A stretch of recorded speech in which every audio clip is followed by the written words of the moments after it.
يا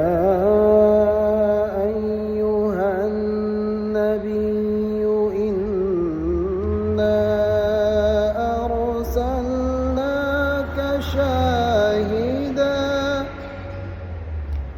إنا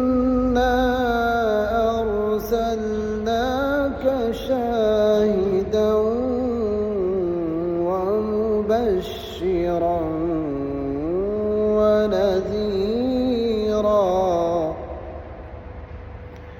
وداعيا إلى الله بإذنه وسراجا منيرا وبشر المؤمنين بأن لهم